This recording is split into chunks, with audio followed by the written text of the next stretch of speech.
Hey, don't mind me. I'm looking for a clown. Not Arlie, though. Not this time. Greetings, fellow insomniacs. It's your friend in fright, good old Chunky Larry. And as many of you may know, I am watching every single horror movie released in 2024. And after watching Easter Bloody Easter, I was just like, you know what? Fuck it. I'm going to go back to Tubi for a little while. Can't be much worse than that, right? Right?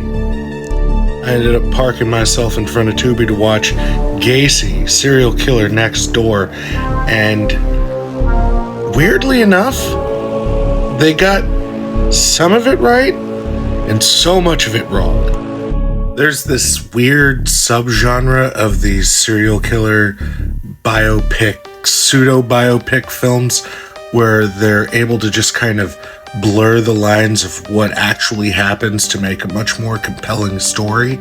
And this is just another in that long and exhaustive line. A lot of those films were directed by the director of this film, Michael Pfeiffer. He did the Ed Gein one, he did one on Richard Speck, he did one on BTK, he did one on Ted Bundy. And each one of them have this kind of revisionist history in order to tell what Michael Pfeiffer, I assume, believes is a much more compelling story than what's on the surface. John Wayne Gacy is one of the most infamous serial killers in American history. He was a beloved member of his neighborhood, and people just thought the world of him. He had a natural charisma, even going so far as to perform at children's parties as Pogo the Clown. There was an incredibly dark secret that he was hiding, and it all came to light in December of 1978. When all was said and done, 33 young men were found, 28 of them buried on his property, 27 in his crawl space, and the rest floating in a river.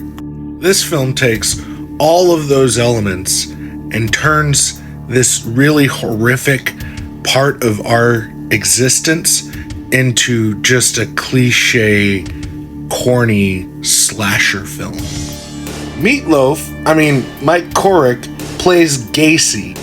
He manages to, in spite of everybody knowing who John Wayne Gacy is from just, going in knowing what they're watching, to still convey points of being genuinely kind and sweet to absolutely fucking psychotic, and it fucking works. What does not work to me is the relationship that they create with this fictional character Bobby, who's his neighbor from across the street. Mason McNulty plays Bobby, and I just imagine that the direction was go for as black phone as you can with these performances. Just like let's just fucking make this as similar to Black Phone in tone and approach as we can, and maybe somebody will watch it thinking that they're watching the Black Phone. Also, the relationship with his parents and the timeline, the way that they do this, it's so fractured because there's points where he's like, I saw him kill a guy, to friends that he just told that he saw, it's like, wait, is this supposed to be later that day or like weeks later? Because at the point that happens, we've already seen him watch him kill a guy.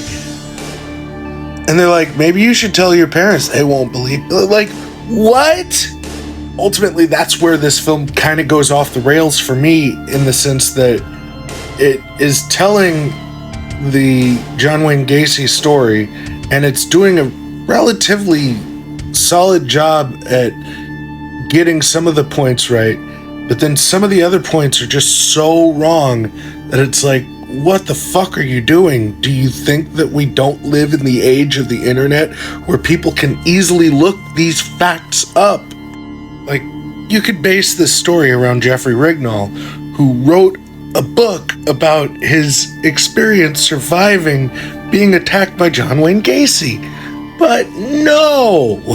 To me, that kind of blatant disregard for just actual plausible storytelling, rooted in fact when you're doing a true crime horror drama, to not have that is just wild to me, especially living in the age of the internet. Coming in with a Reaper for this, I want to score this low just because the story that they try to tell is frustrating to me and it's disjointed. But I really liked a lot of the performances. So I'm going to give this a 2.3. And it's really on the merit of the performance of the lead. But that's going to do it for me. Did not expect all of that, I bet. But until I see you again, listen, someone you trust.